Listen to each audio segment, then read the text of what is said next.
para ti, águila florida, ven a mí, que el universo es... Muy buenas tardes a los escuchas que nos acompañan el día de hoy. Como verán, ahorita estamos usando un nuevo equipo de audio, en este caso Diadema, esperando que también se mejore el audio en las transmisiones, y es como parte de la mejora continua. Continúo insistiendo y agradeciendo, mejor dicho, a mi amigo y socio el ingeniero Ignacio Mendoza por esta gran adquisición, ya que hemos estado haciendo relativas pruebas y en todas ha salido satisfactoriamente esta nueva tecnología. Como tal, lo estamos empezando a analizar su uso, aprendiendo a usarlas, y seguiremos en la mejora continua para todos ustedes, Argo Escuchas. Les pedimos que nos hagan llegar sus comentarios, tanto del contenido de nuestra programación como del audio, si ven que hubo una mejora. Para nosotros es importante esta retroalimentación, recordando que el día viernes usamos un micrófono de solapa, hoy estamos usando uno de Diadema, y queremos saber sus comentarios al respecto, porque todo esto, insisto, es como parte de la mejora continua para todos ustedes. Haciendo un recordatorio desde esta biblioteca, la temática que hicimos el día viernes fue acerca de un caso real en donde les dimos conceptos de capacitación para dar un entendimiento de lo que es la aplicación de la normatividad hacia un caso de violencia de género que lamentablemente se siguen dando cotidianamente en nuestro país. Por tal motivo, los dos programas se unieron de una forma para complementar esta información, y hoy en su programa de peritos y la importancia de su dictamen, lo que vamos a ver es las mismas imágenes, insisto, que presentamos el día viernes, pero ahora con el enfoque como perito, lo que debe de observar, lo que debe de determinar un perito al momento de realizar su dictamen, e incluso poner un apartado de violencia de género. También contamos con la parte de la reflexión desde el punto de vista como perito.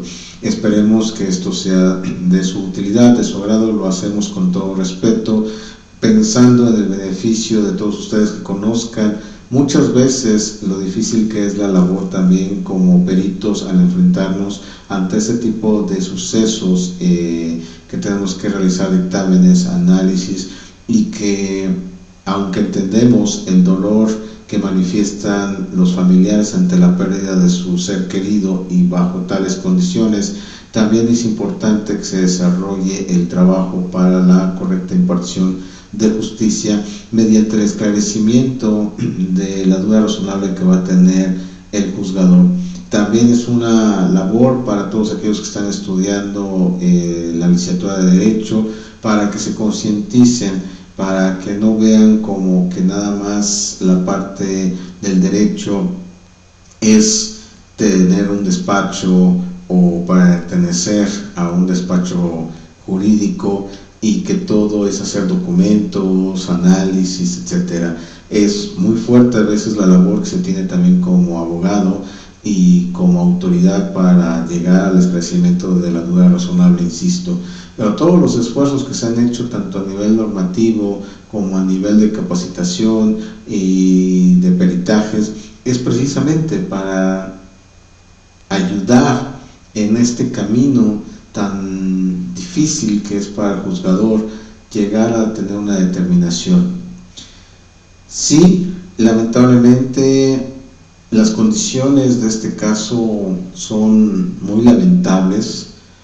El grado de violencia que sufrió la persona fue, pues permítame la expresión, de manera grotesca, porque no encuentro otro término para definirlo, y que al momento en que se realiza un análisis debe ser objetivo, debe de ser analítico, sintético, metódico, científico, con bases de un marco teórico, con búsqueda de elaborar un dictamen que ayude realmente al esclarecimiento del juicio.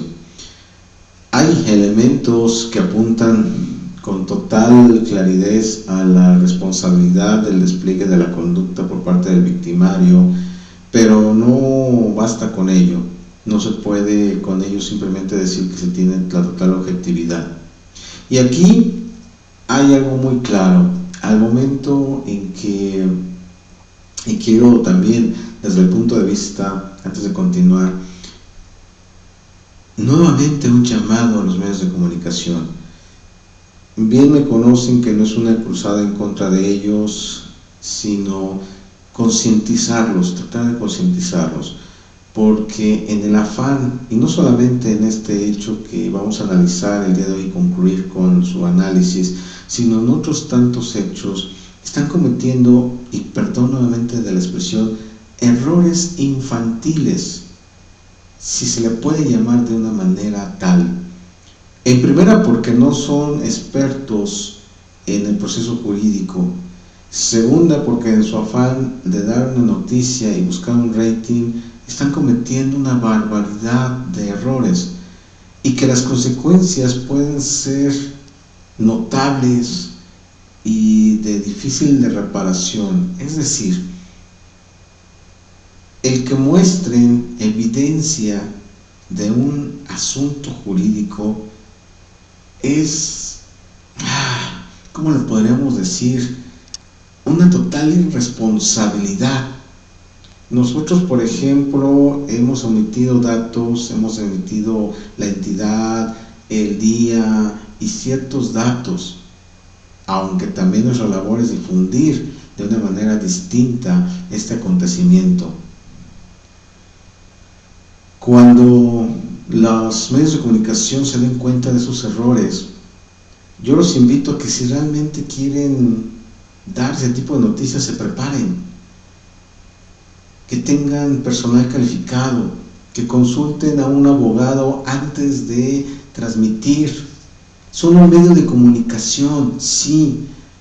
La televisión tiene como finalidad entretener, sí, pero nunca contribuir a que un probable responsable por errores infantiles, insisto, por llamarlo de esa manera, puedan dejarse en libertad. Paren esa masacre de información y, mejor dicho, de desinformación a la sociedad.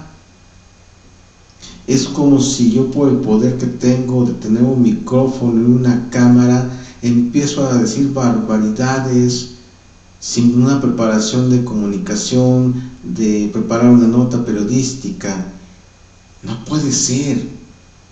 Es como sin ser yo también un contador, un administrador, un economista, etcétera. Me pongo a hacer esas funciones. El resultado seguramente va a ser fatal.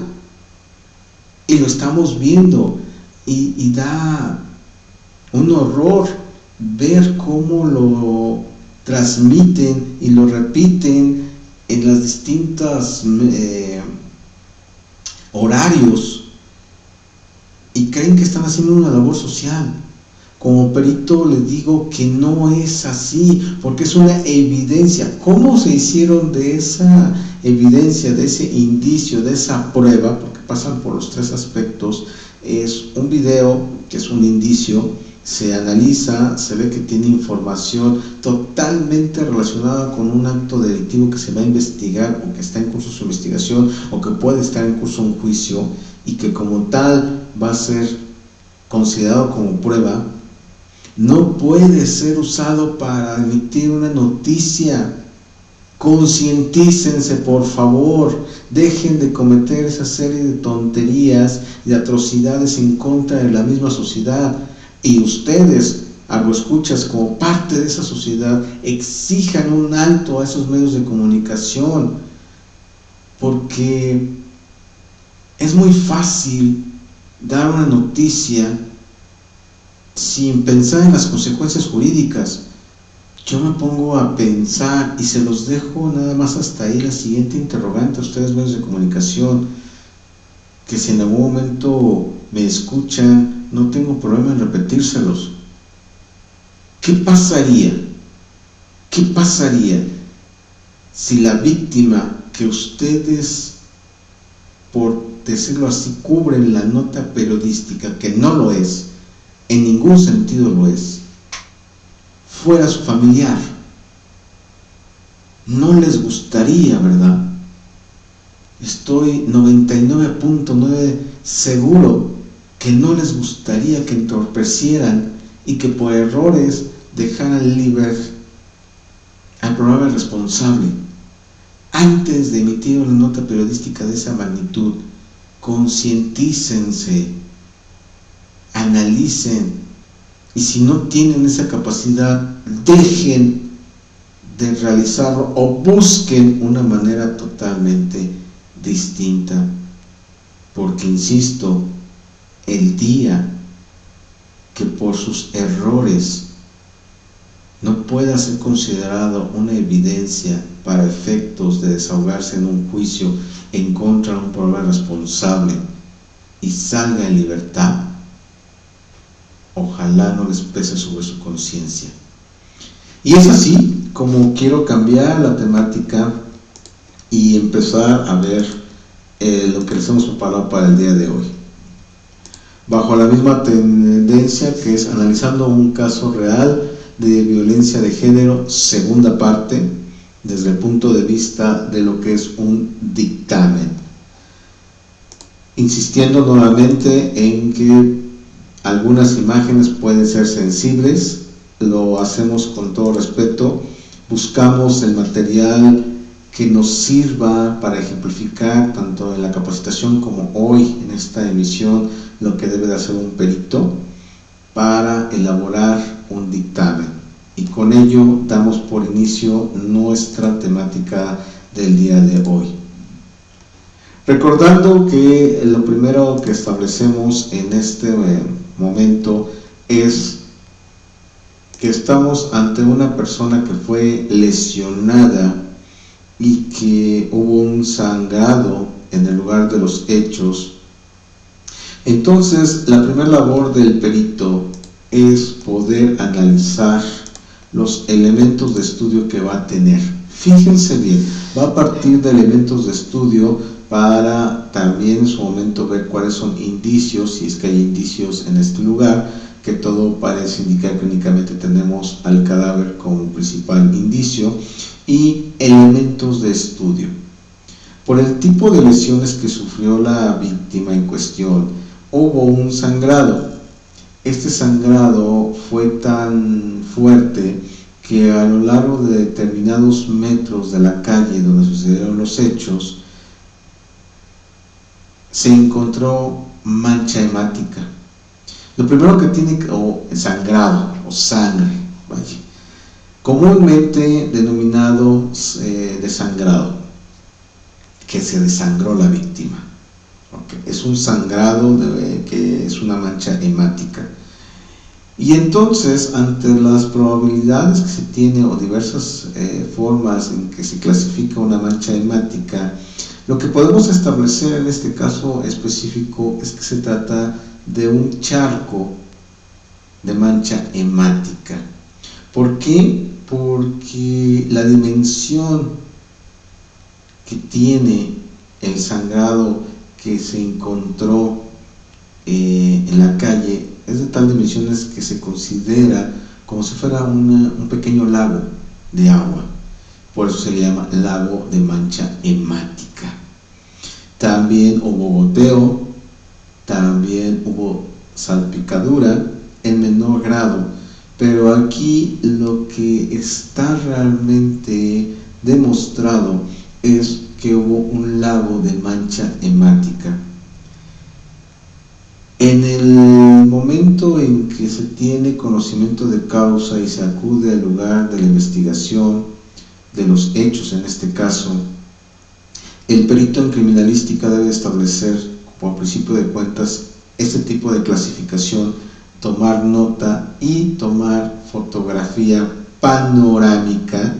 Lo primero que tendría que hacer es una foto panorámica para que se vea la dimensión y por qué le está poniendo lago hemático. Incluso pudiera ser también una subdivisión con un charco hemático que es más pequeño que el lago, un posible goteo mínimo que hay, pero sí puede haber, por lo que vamos a ver más adelante, que sean las 3 probabilidades que existen. Está muy marcado el lago, con probabilidad de que existe un charco y un goteo. Una vez que se tiene esto, se tiene que, insisto, hacer una foto panorámica, una de acercamiento y una gran acercamiento para ilustrar su dictamen y establecer que entonces se encontró determinada forma, ángulo, dimensiones, si puede ser medido el lago hemático, mucho mejor, norte a sur, sur a oeste, poner la brújula, establecer la ubicación exacta, numerar, como identificar con numeradores y establecer en su dictamen esta información. Y entonces una de las cosas que tendrá que poner en su marco teórico será las definiciones y tipos de mancha hemática. Para la gente es sangre, para los peritos le llamamos mancha hemática. Una vez que tenemos esta primera afirmación, entonces lo que vamos a tener que realizar ahora es ver la clasificación y definir con qué fue lesionada la víctima. Hay diversas formas de lesionar a una persona y propiciar un sangrado. Como tal, decíamos la ocasión pasada que se establece que un instrumento cortopunzante se establece por 2 partes, una punta y un filo. No necesariamente aquí, ojo con esto desde el punto de vista pericial, no necesariamente se tiene que establecer que estamos ante la presencia de un cuchillo, de un puñal, que tiene una forma, una dimensión, una punta, un filo, y que con eso fue hecha la lesión. ¿Por qué? ¿Qué pasaría? Imaginémonos por unos minutos si estamos ante una cuestión de observación del lugar de los hechos y encontramos una botella de vidrio rota. No se va a romper perfectamente.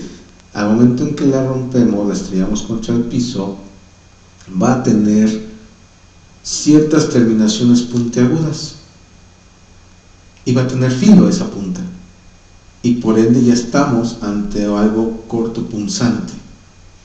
¿Qué pasaría con tijeras? Unas tijeras también estamos hablando de que tiene una terminación, tiene determinada punta y un filo. Y así por el estilo, cualquier cuestión que reúna estos 2 elementos se le va a denominar instrumento cortopunzante. También se puede denominar como arma punzo cortante, y es correcto. En este caso que nos ocupa, establecemos que estamos ante la presencia, posteriormente ahorita que vamos a ver la siguiente imagen, de lo que es efectivamente por las dimensiones, por el ángulo y por el grado de lesión y perforación que se realizó el victimario o su víctima de un arma cortopunzante, lo cual todo hace pensar que fue con un cuchillo, un puñal de tales características que le permitió agredir a su víctima sin que ésta se pudiera defender al máximo. Ahora, aquí en este caso, junto con la siguiente imagen, vamos a establecer muy rápidamente desde el punto de vista de la criminalística lo siguiente. ¿Cuántas veces nos han hablado a los estudiosos de la criminalística que nos están formando en las escuelas o a los peritos en criminalística de los principios de la criminalística? ¿Qué se usó? O el principio de uso. Un instrumento cortopunzante. ¿Qué produjo? Una lesión. ¿Dónde la produjo? En el caso específico, en la yugular, denominada cuello, y en el estómago. ¿Hubo una correspondencia entre el arma, entre lo que se usó y las lesiones? Efectivamente. ¿Qué probabilidad existe de que por las lesiones que le realizaron a la víctima perdiera la vida? Probabilidad alta. Y ahorita lo vamos a desmenuzar.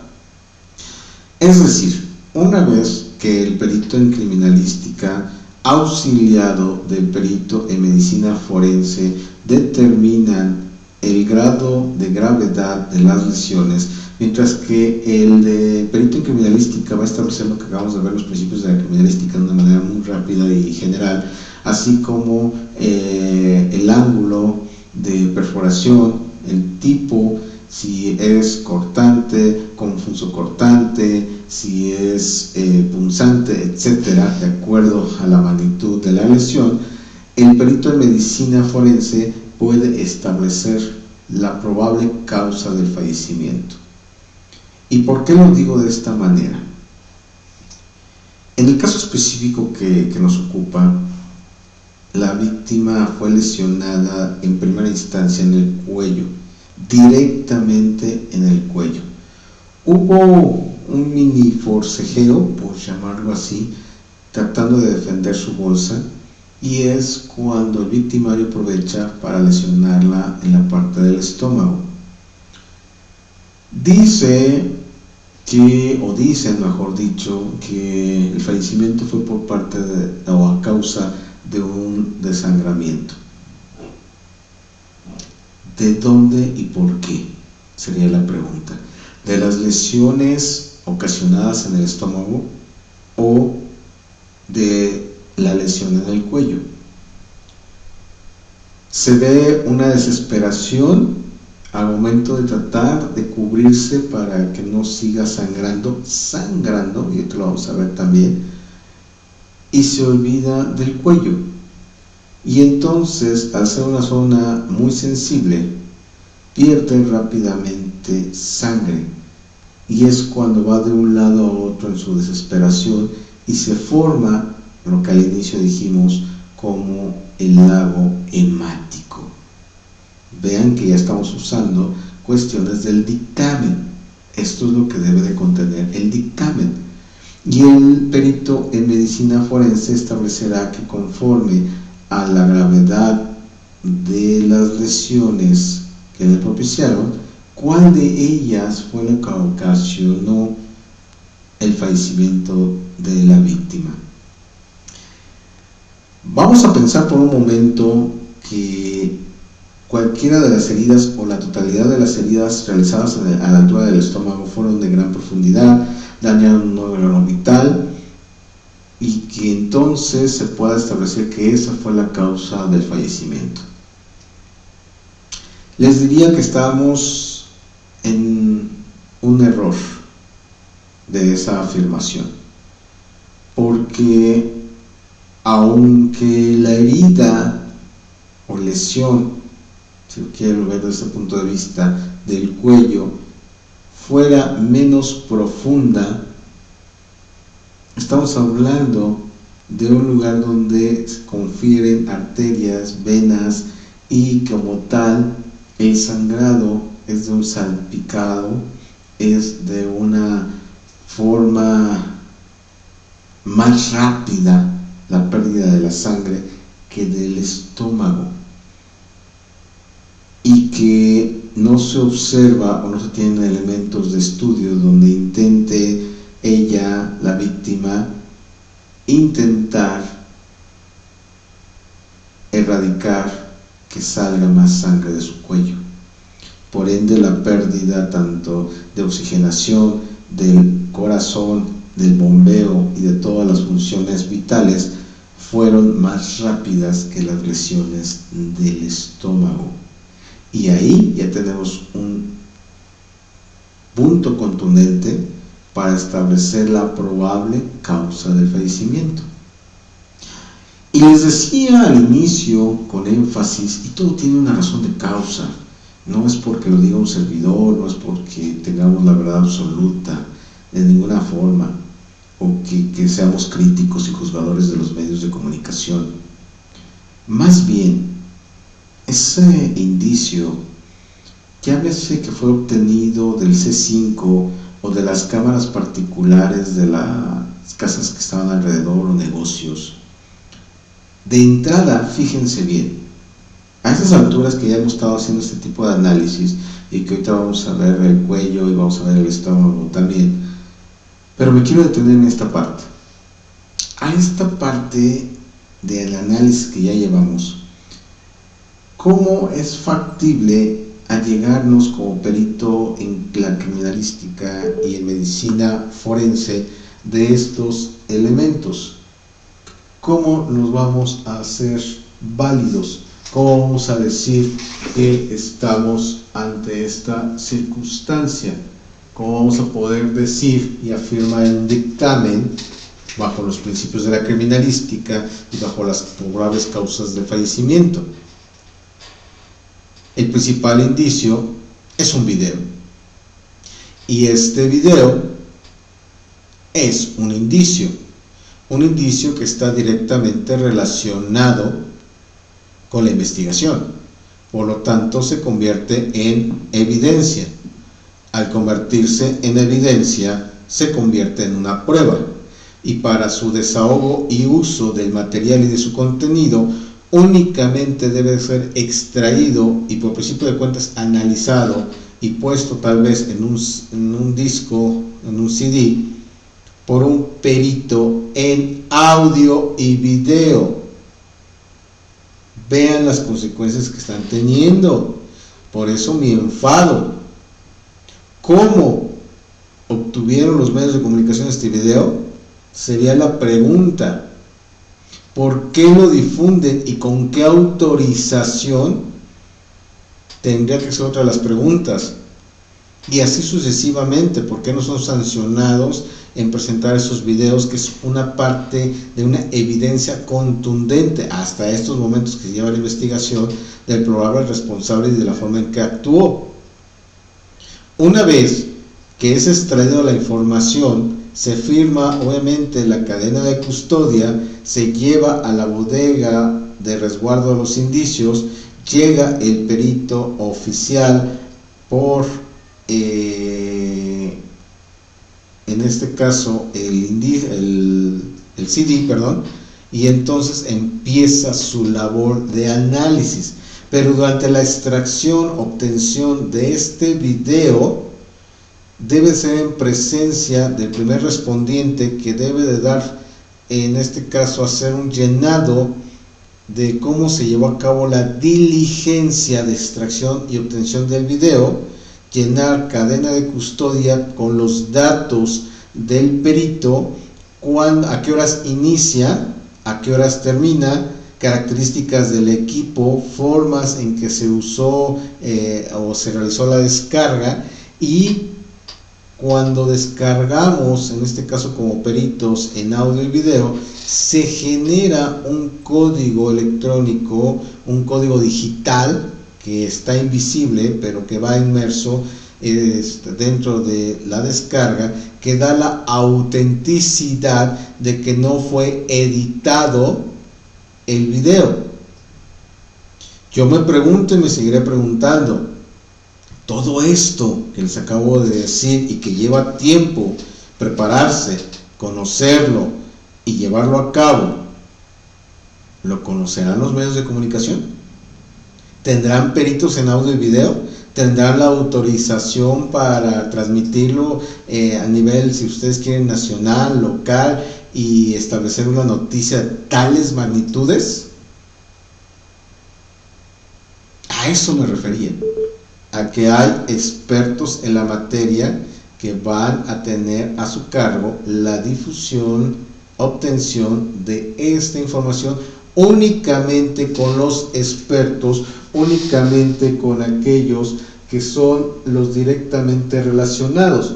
Posteriormente va a llegar el perito particular, va a pedir la grabación, la misma que tuvo a su alcance el perito oficial, para emitir también su dictamen. Y por supuesto el perito en criminalística y el perito en medicina forense van a poder usar este material. Y en un desahogo dentro de la etapa correspondiente se va a poder controvertir lo dicho por el perito oficial versus el perito particular. Y si ya se tiene la detención del probable responsable, es material de identificación llamado media filial para ver si en alguna de las tomas del video se ve la media filiación, que es la descripción de la persona, y coincide con el detenido. Y entonces mandamos a llamar a alguien experto en media filiación que nos dé las características, el desglose para determinar que la persona que aparece en el video es la misma que está siendo detenido y acusado.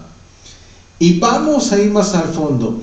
Vamos a pensar que el video tuviera audio claro de la voz del victimario, pues también se puede hacer un dictamen de voz. Son pruebas oficiales, no son pruebas o no son material, mejor dicho, ya me estoy contagiando, no es material que se pueda usar en los medios de comunicación. Es que apenas están haciendo investigaciones, es que a lo mejor no encuentran al probable responsable, es que posiblemente no lo detienen y mi labor como medio de comunicación es difundir. ¿Qué estás difundiendo? Estás coartando un proceso jurídico, y me estoy adelantando a la reflexión que al final voy a hacer, pero sí era de vital importancia decirles cómo es la obtención de esta información que estamos hoy en día analizando. Veamos entonces la siguiente imagen. La siguiente imagen es sobre lo que les decía de la lesión en el cuello. Pocas personas son las que pueden sobrevivir, y normalmente si lo hacen tienen problemas en sus cuerdas vocales porque son dañadas. Y vemos la profundidad y vemos la magnitud, y esto en el caso específico de estudio que estamos haciendo se tendrá que realizar mediante una autopsia, determinar precisamente esta lesión que sufrió la víctima junto con las del estómago, que es la siguiente imagen, establecer en condiciones normales de acuerdo al peso y masa corporal de la persona la cantidad de litros de sangre que pudo haber perdido en el lugar de los hechos y que a la larga le propició perder la vida. Eso es información objetiva. Entonces estamos hablando que en la siguiente imagen estamos viendo precisamente la lesión del estómago, en este caso que fueron diversas veces que la lesionó. ¿Para qué nos va a servir si partimos del principio que a lo mejor y muy probablemente la lesión más fatal o letal, si ustedes lo quieren ver, fue la del cuello y no la del estómago, o las heridas, las lesiones que le hicieron en el estómago? Pero nunca va a ser lo mismo el que yo, con la adrenalina como delincuente, y eso es la labor del perito, lesione una vez a la víctima por adrenalina, por nervios, por coraje, por hacerme de las cosas, de las pertenencias de la persona, porque si quiere hacer un robo, etcétera. A que con ya una manera deliberada la lesione, no una, sino en más de una ocasión, y no solamente eso, sino una de manera directa en un lugar que va a ser una lesión grave, y permitiéndome el término, rematarla en el estómago en determinadas ocasiones. Entonces, si no fallece por la lesión que le propicié como victimario en el cuello, seguramente voy a lesionar un órgano vital del estómago que también a la larga puede hacer que pierda la vida. Y eso debe de ser estudiado y analizado, obviamente también por los peritos en sus dictámenes, para que el juez de juicio oral lo tome en cuenta al momento de emitir su sentencia correspondiente. Esa es la gran labor que se tiene como perito. Seguimos en una cuestión también ya de lo que hemos visto ahora, el tipo de sangrado. En esta circunstancia, el perito junto con el de criminalística, es decir, el perito en medicina, podrá establecer de una manera más correcta si la lesión fue capilar a nivel de las venas o arterial y las consecuencias de cada una de estas. Por lo mismo, en su marco teórico, lo que va a hacer es establecer esta información para posteriormente establecer ya en el desarrollo de su dictamen qué tipo de sangramiento fue, qué consecuencias ocasiona cada una de estos sangrados y establecer el motivo o la causa del fallecimiento. Lo va a retomar el perito en criminalística, va a decir efectivamente se encontró la correspondencia de que se usó un instrumento punzocortante que produjo diversas lesiones en el cuerpo, cuello y estómago, y por el tipo de sangrado y la gravedad que establece el perito en medicina forense, se tiene elementos para establecer que se cumplen con los principios de la criminalística, con una alta probabilidad de que la lesión del cuello haya sido la letal, la más grave, por citar un ejemplo de cómo podría ir su contenido. Y entonces, en su dictamen, todo esto lo tendrá que poner de manifiesto. Ahora bien, ¿qué es lo que tendremos que adicionar también? En este caso, tendríamos que hablar de un apartado, como lo hemos dicho, de violencia de género. En el marco teórico tendríamos que establecer las definiciones de qué es violencia de género, que ya lo hemos venido haciendo con referencia en el protocolo que hemos estado estudiando, y también por eso insistimos en estudiar el día de hoy y analizar desde el punto de vista de la capacitación y del peritaje este caso que se nos hizo y es demasiado grave que esté pasando en nuestra sociedad y en nuestro país.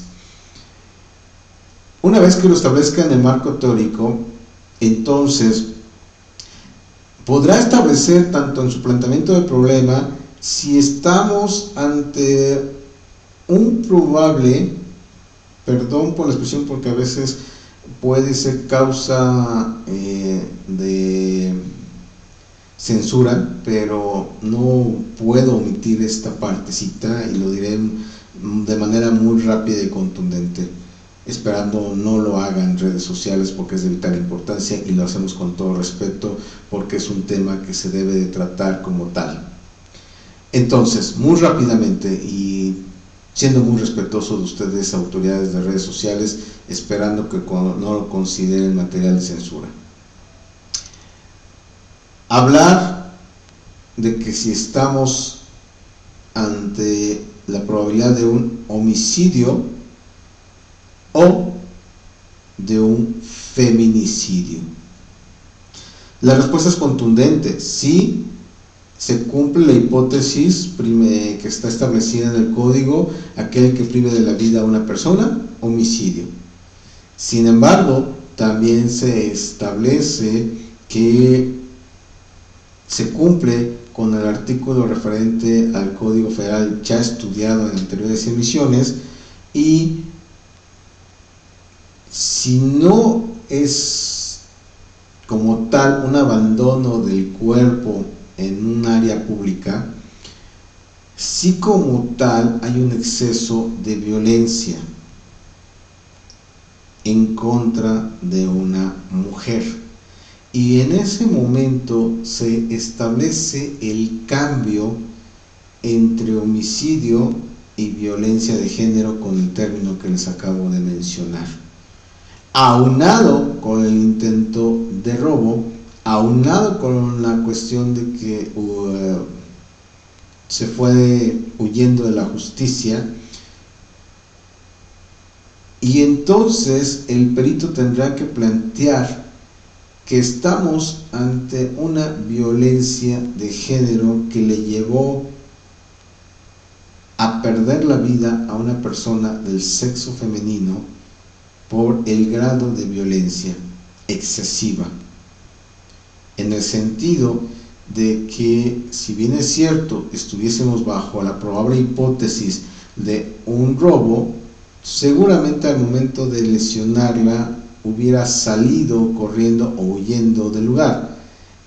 En este caso, con toda la información que se tiene, se puede establecer que busca directamente el cuello de la víctima y se da la tarea todavía de lesionarla en repetidas ocasiones en el estómago, lo cual deja de un lado totalmente la probabilidad de un robo.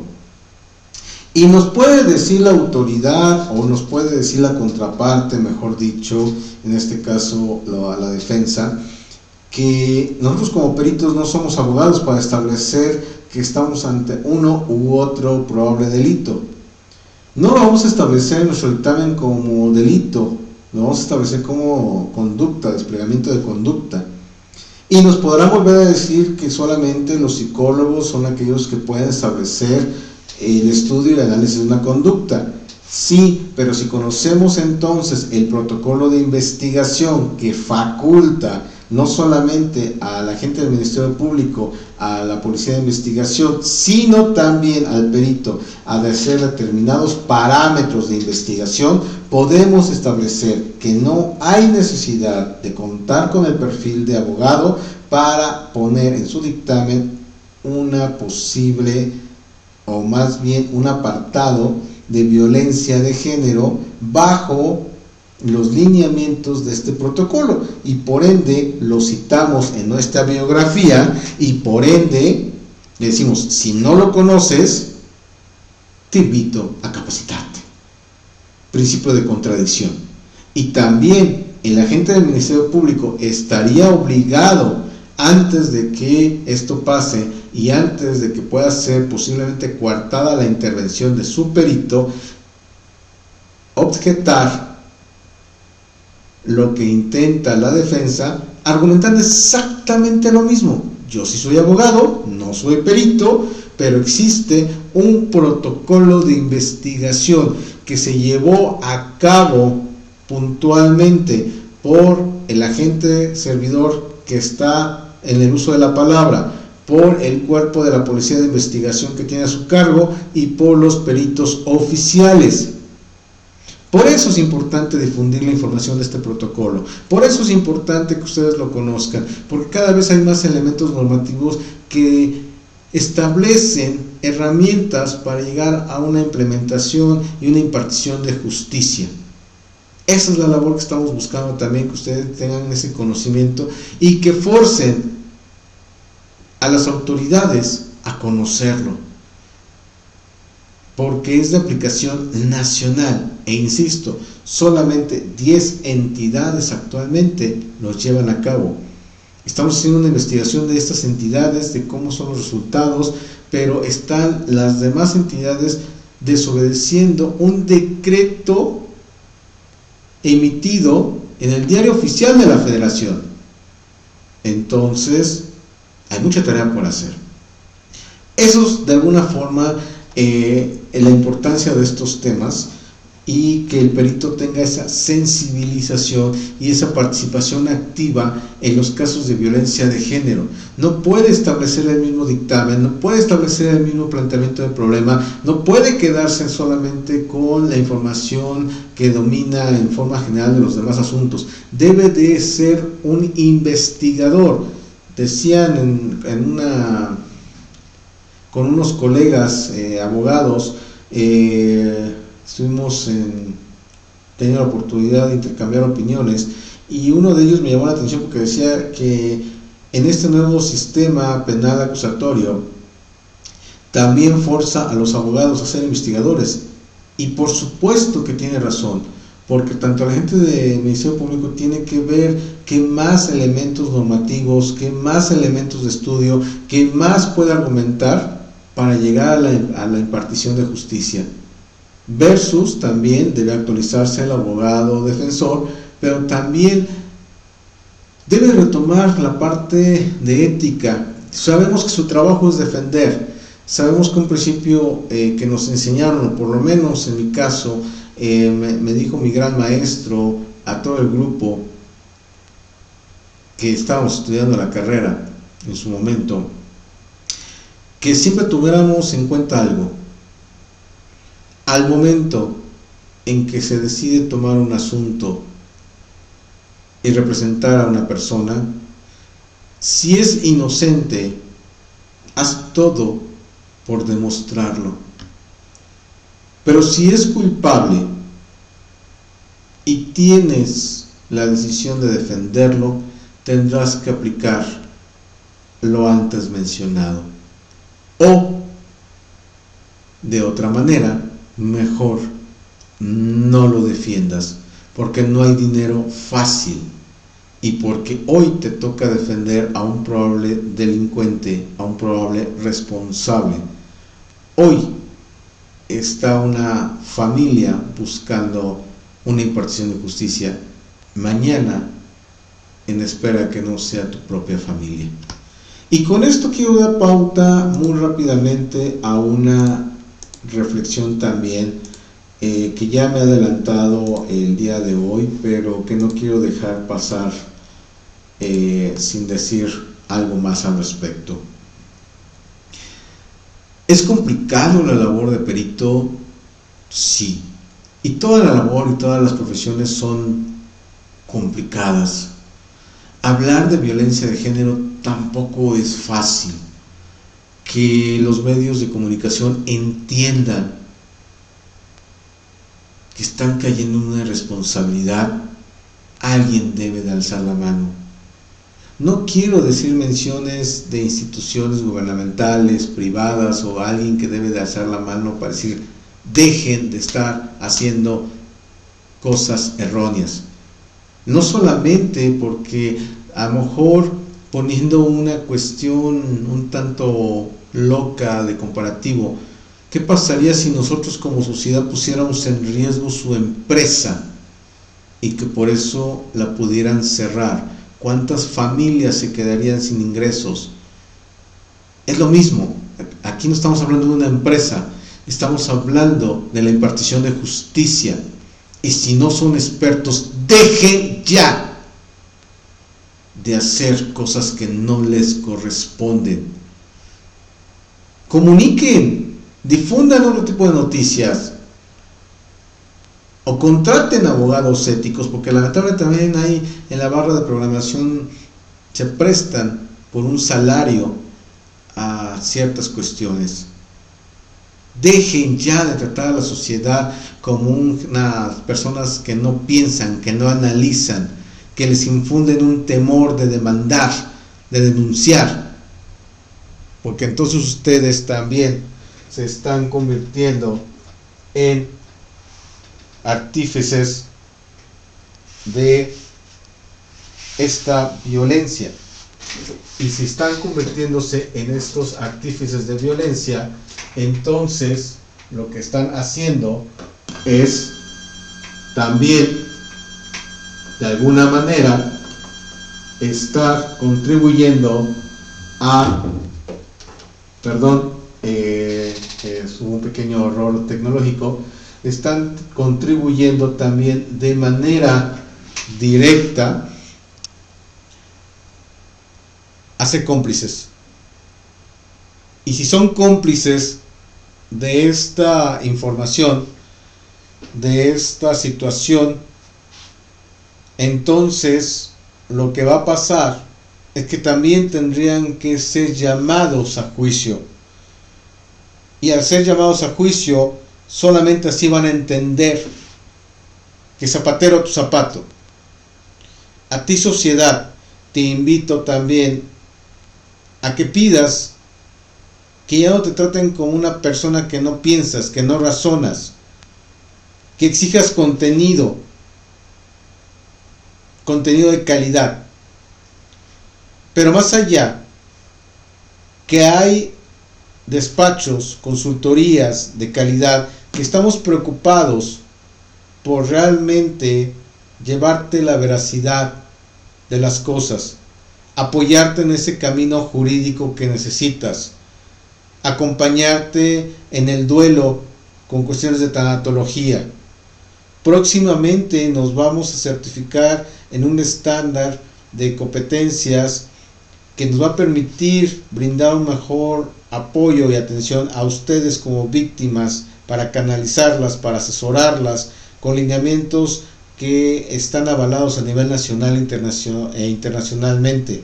Siempre busquen a los expertos, nunca se dejen llevar por algo que no tienen conocimiento de causa la persona que lo emite o que lo está diciendo, porque entonces y solo entonces se crea una cadena de desinformación y así el país no va a avanzar en esta normatividad que ya creó. Hay un Código Nacional de Procedimientos Penales, hay un nuevo Código Nacional de Procedimientos Civiles y Familiares. Hay mucho por hacer y esto no es una campaña ni política ni en contra de los medios de comunicación, porque no es el esquema del programa, pero sí por el tipo de gravedad que ustedes están siendo víctimas, mujeres. Dejemos que cada uno haga lo que sabe hacer, y si no lo sabes hacer, es como el ejemplo que les acabo de decir, no defiendas a culpables si realmente estás convencido de que es culpable. Habla bien de ti por ser ético. No como perito busques omitir cosas para contradecir al perito oficial. No se trata de quién puede ganar una batalla, es un juicio, es un esclarecimiento de la verdad, y en ese sentido está preparado para el sistema que actualmente nos rige. Se buscó una mejora, por muy complejo que pueda pasar, por fallas que todavía tenga, está en un periodo de madurez y depende de todos nosotros. Ustedes estudiantes, ustedes que están estudiando derecho, ustedes que quieren ser peritos, busquen la veracidad, vayan más allá de lo que les marca un libro de texto, una calificación. Afuera no hay calificaciones, afuera solamente hay una libertad o una privación de la libertad. Afuera se están cometiendo los delitos. Hay una reflexión que siempre me gusta hacer.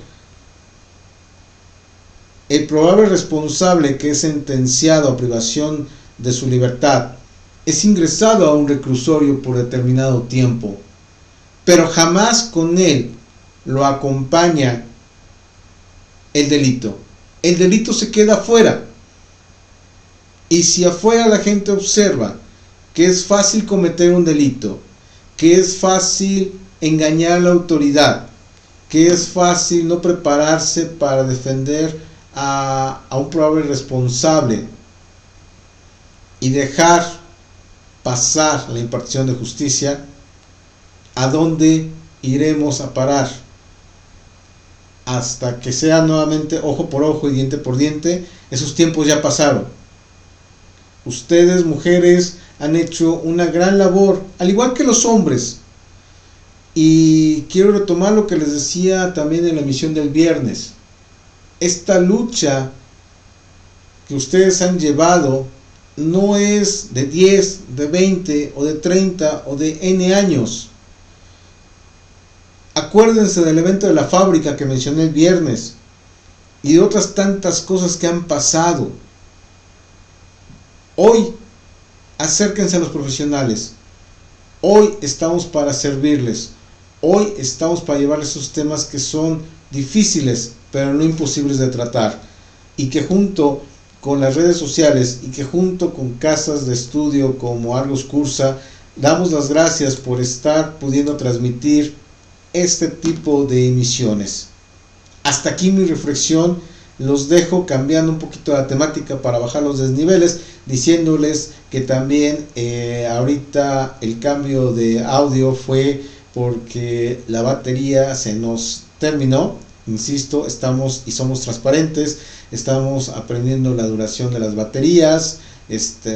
Vamos a decir que nos autovolqueamos ante ustedes. No, somos sinceros. Por eso es el cambio de tono de voz que tiene de sonido. Pero bueno, ya iremos ajustando la duración de la batería. Compraremos más equipo al respecto y siempre tratando de mejorar para todos ustedes. Los dejo con la siguiente información. Regreso en instantes.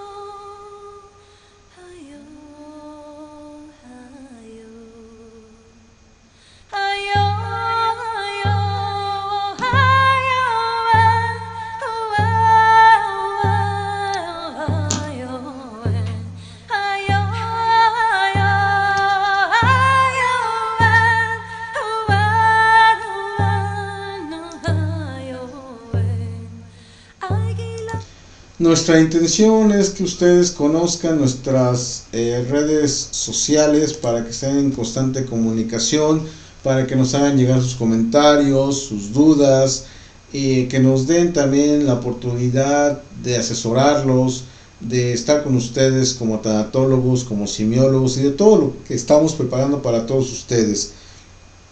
Créanme que nos hemos estado preparando arduamente para ser su mejor opción en cuestión jurídica, pericial, tanatología y en otras tantas cosas y proyectos que vienen a mediano y largo plazo, pero siempre pensando en beneficio de todos ustedes. Mientras tanto, quiero agradecer su preferencia en la emisión del día de hoy. Con esto terminamos este análisis de este caso real. Lo haremos tantas veces sea necesario cuando tengamos noticias de algo que está pasando al respecto. Lo analizaremos con todo respeto, como lo hemos venido haciendo, siempre tratando de ser informativos y despertar en ustedes ciertos conocimientos para que ustedes puedan tener más elementos para entender la impartición de justicia. No se trata de señalar responsables, culpables, sino de tomar acciones.